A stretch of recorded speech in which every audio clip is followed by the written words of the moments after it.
mashariki mwa Kongo. Kundi la waasi wa M23 limesema kwamba rais wa zamani wa Kongo Joseph Kabila amewasili katika mji wa Goma unaodhibitiwa na waasi hao. Hayo yamekuja siku chache baada ya serikali kuondoa kinga ya Kabila kutoshtakiwa ili kufungua njia ya kumshtaki kwa uhaini. Serikali na chama tawala nchini Kongo vimekosoa vikali hotuba ya Kabila na uamuzi wake wa kutembelea mji wa Goma. Zaidi anasimulia Saleh Mwanamilongo. Kiongozi wa muungano wa kisiasa na kijeshi wa waasi wa AFC M23 Corneille Nangaa ametangaza kuwa Joseph Kabila amewasili katika mji wa Goma. Kwenye ujumbe kupitia ukurasa wake wa mtandao wa X, Nangaa amesema kwa pamoja na Kabila wanadhamiria kukomesha kile alichokiita kuwa ni udikteta na migawanyiko nchini Kongo.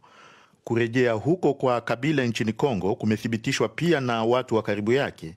Kikaya bin Karubi aliyekuwa mshauri wake wa masuala ya kisiasa na kidiplomasia ameiambia DW kwamba Kabila aliwasili usiku wa kuamkia leo Jumatatu, lakini hakufahamisha ajenda na muda ambao kiongozi huyo wa zamani wa Kongo atasalia hapo Goma. Duru nyingine ya karibu na Joseph Kabila imeiambia DW kwamba ziara hiyo ni ya mshikamano na raia wa Kivu walioathirika na vita, na kwamba ana mpango wa kurejesha amani ambao atawasilisha pia kwa waasi wa AFC M23. Ijumaa iliyopita, Kabila alimkosoa mrithi wake Rais Felix Tshisekedi kwa kile alichokiita uongozi mbaya, akisema kuwa ameitumbukiza taifa katika mgogoro wa kimuundo na kuifanya Kongo kuwa kichekesho mbele ya jamii ya kimataifa. Katika hotuba aliyoitoa baada ya kuondolewa kwa kinga yake ya kisheria, Kabila alitetea utawala wake, akisisitiza kuwa Tshisekedi ameharibu misingi imara aliyoiacha baada ya miaka 18 ya urais.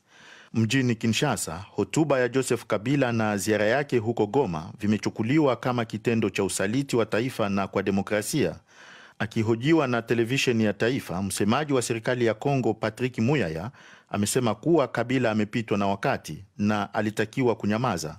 Après on a vu les réactions de Congolais. Je pense que tumeona maoni ya Wakongo baada ya hotuba ya Kabila. Maoni ya Wakongo walio wengi kwenye mitandao ya kijamii ni ishara tosha kuhusu wanachofikiria. Kwa hakika, Rais Kabila amepitwa na wakati, ambaye hana jambo jipya la kupendekeza kwa ajili ya mustakabali wa taifa. Kwa upande wetu sisi tunajikita katika kutatua matatizo ambayo yeye Kabila hakuweza kuyatatua wakati alipokuwa madarakani.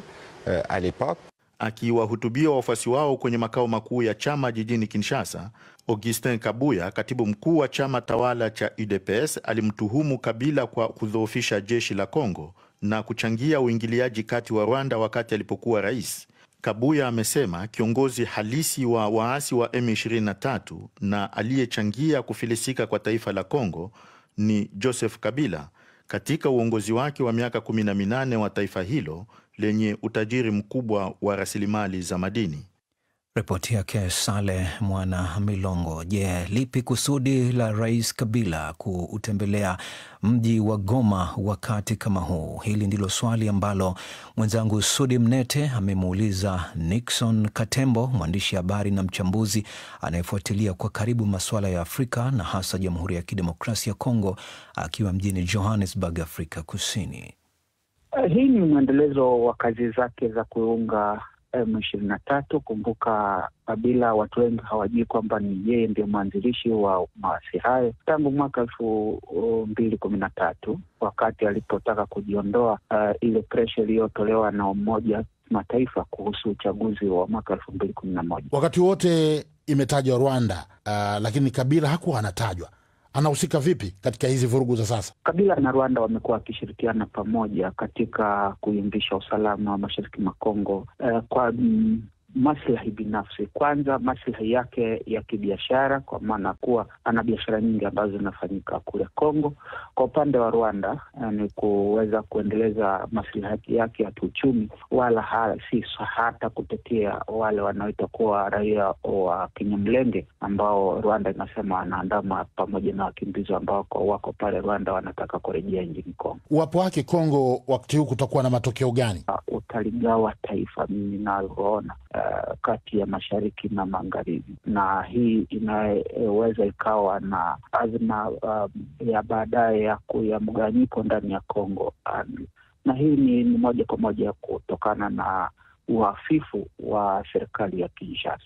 Serikali itakuwa na wajibu gani unahitaji hapa sasa hivi? Serikali ina wajibu wa kuweza kulinda mpaka yake pamoja na raia wa nchi hiyo, pamoja na kuleta maendeleo ndani ya nchi, lakini inaonekana dhahiri kwamba Kinshasa chini ya Tshisekedi imeshindwa kufanya hivyo, na badala yake tunaona Rais Tshisekedi pamoja na wapambe wake wakijilimbikizia mali nyingi tu kama alivyofanya Kabila chini ya utawala wake wa miaka 15. Kabila ameondolewa kinga ya kushitakiwa, haitakuwa na athari zozote kwake? Hii itamfanya awe mkali zaidi na kuweza kupigania haki zake kama anavyotaja mwenyewe, pamoja na kuendeleza vita hadi pale pengine serikali ya Kinshasa itakapoanguka madarakani kwa kutumia waasi wa M23, na hii ni itaweka Kongo katika hali tete zaidi, ambako wengine tulitarajia kwamba kutakuwa na mazungumzo ya amani na ushirikiano,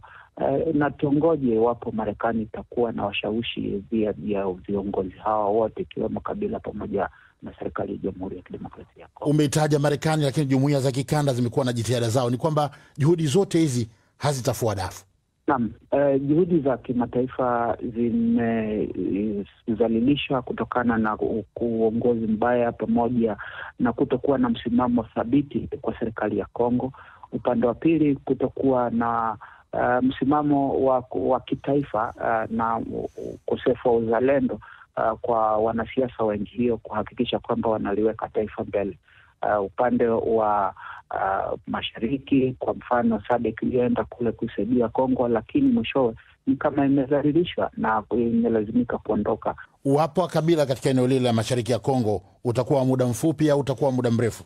Mimi naona kama unaweza ukawa muda mfupi, lakini utakuwa na madhara makubwa, kwa sababu imeonekana dhahiri sasa kwamba mashariki mwa Kongo ndio ngome yake wakati anapoendelea kupambana na serikali ya Kinshasa, iwe kidiplomasia, iwe kijeshi kupitia waasi wa M23.